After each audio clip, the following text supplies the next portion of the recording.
You love your morning coffee, but just how much of a coffee lover are you?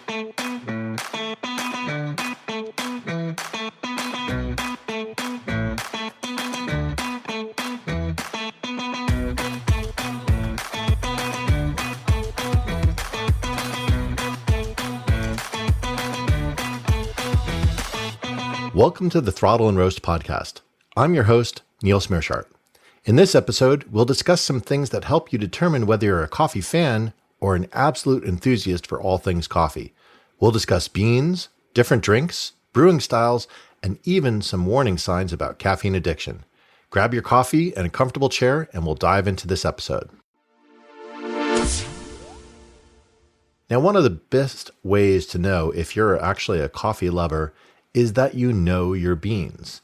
Now, of course, you may find a particular roast and you might think, oh, I like, light roast or medium roast, dark roast. That's fine. That's the roast, but it's the beans that start off which actually make a difference. And this is usually where you're going to have a few different varietals that'll come in. Now, if we look at the coffee industry globally, the vast majority of beans that you're going to try are either going to be Arabica or Robusta. Now, there are some not lesser, but rarer varieties like Liberica and Excelsia, but those are really very uncommon that you'll find. So you're mostly going to find the two that I mentioned, Arabica and Robusta.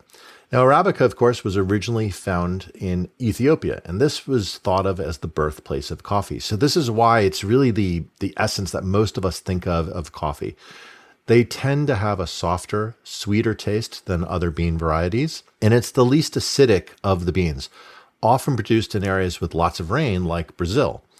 And it's the most popular, with about twice the amount produced as the next most popular. And of course, that next most popular is Robusta. And you probably can guess from the name that this is known for having very robust flavors. Now, some people may feel that it tastes a little bit burnt. It's sometimes blended with Arabica beans to create a unique flavor profile, but it does have about twice the caffeine level of Arabica beans.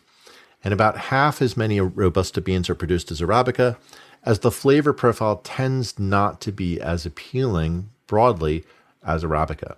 So would love to hear from you. What's your favorite variety of coffee bean? Is it one of the two major ones, or do you like one of the other varieties that are out there? Text the show through the link in the show notes, and we'll share your feedback in a future episode. Now, another great way to know that you are a true coffee lover is that you've tried and actually enjoy a variety of coffee drinks. So we're going to go through a few of those, and we're going to start with maybe the ones that are more common that you'll find in a coffee shop. And these are going to be the espresso-based drinks. So of course, espresso-based drinks start off with espresso. And this is going to be a very highly concentrated drink that's going to be built through a high pressure situation, usually about 9 bars. And it has a very intense flavor. There's another few varieties that come in with espresso. One of those is an Americano. An Americano, of course, is an espresso shot with hot water added to it to almost dilute it a little bit. It starts to feel the consistency of more like a drip coffee, but it still has that very high injection of the espresso. I actually really like Americanos. I think they're a really delicious beverage to have. Now, another one that you can try is a macchiato. If you've gone to Starbucks, you've probably heard the caramel macchiato is a very common one.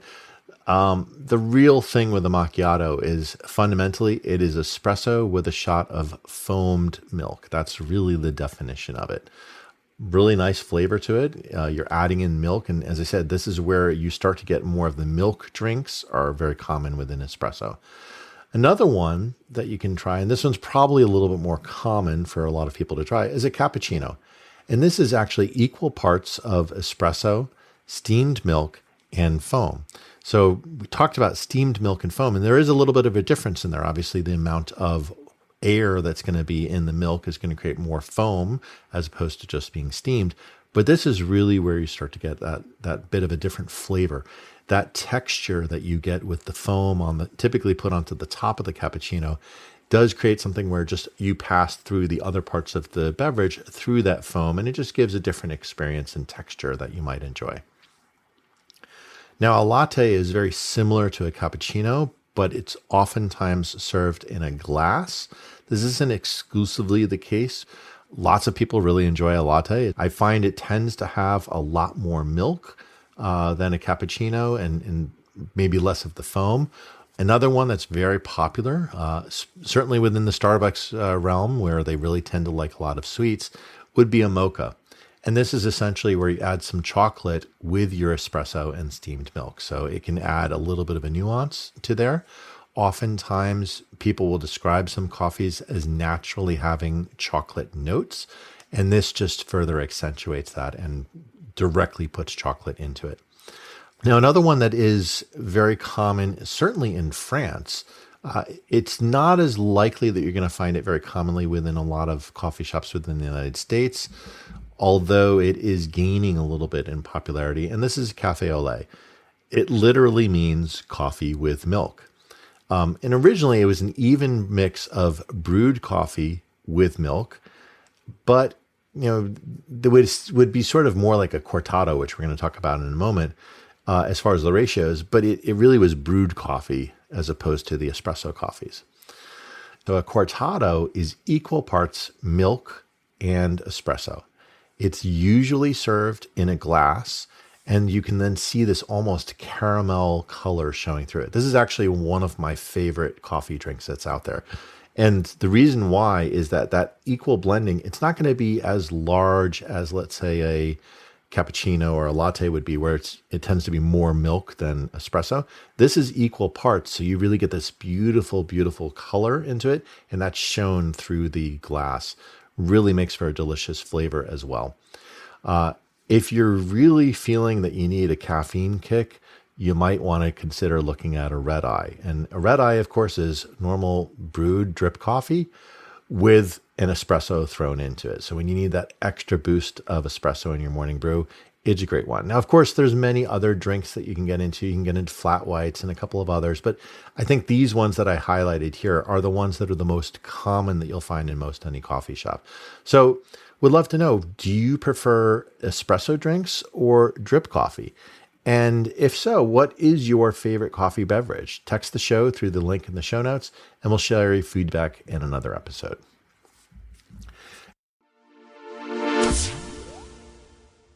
Now, another thing that can help you understand if you're truly a coffee lover is that you may have a preferred brewing style. Now, we talked about some of the types of drinks in the last section, but really this is about how the coffee is prepared. Now, most of those drinks that we talked about are going to be espresso drinks. So they're going to be coming through an espresso machine. The steamed milk and the foam is usually going to be coming from that machine as well. But if you're dealing with drip coffees or coffees that you may prepare at home, some of these other brewing styles are going to be a lot more available to you, and you're probably more likely to try them out. So the first one we'll start off with is a pour over. Now, this happens to be the style of coffee that I drink the most often. It's usually what I make at home.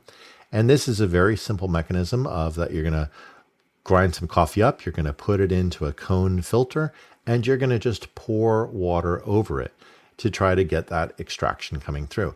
It's really more about timing and then the amount of weight and the ratio between the coffee grinds and the water, but it can make for a very nice palate in terms of the flavor that comes through.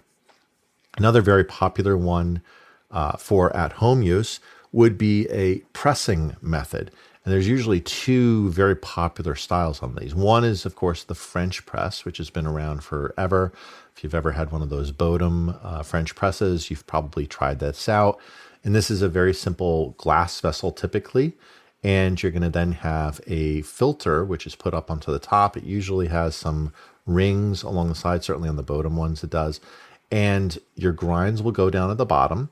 And then you'll pour in your water, let it seep for a little bit, and then you'll effectively push this plunger down, which provides a filter over that. And then you can pour the coffee out. And now the coffee grinds, of course, are going to be restrained by that filter into there. This type of method usually requires a little bit of a coarser grain because it's really going to be an immersion. The coffee is sitting in there for a long period of time, even when you're serving it. So you don't want to have that rapid of an extraction as you would have with smaller grind size. And the other press method is the AeroPress. Now, of course, the AeroPress is a very, very, very popular brewing method. You can get these for less than $50 very easily, most anywhere. What an AeroPress is it's similar in concept to a French press insofar as that you're going to push a plunger down on top of the coffee beans. The distinction is that the filter is not part of the plunger, it's actually underneath it. And then you're pushing through to force the coffee into your vessel that's lying below it. This kind of makes it almost like an espresso in that there is a little bit of pressure because it is a pretty tight seal into it, but it's nowhere near the 9 bars that you're going to get in an espresso. But it does create another unique flavor profile and brewing method that you might want to try. And again, as I said, these are less than $50, so it's probably a good one to try out. Now, another one that you can do, and this is actually pretty popular at home as well, and it's becoming very, very popular in coffee shops, is a cold brew.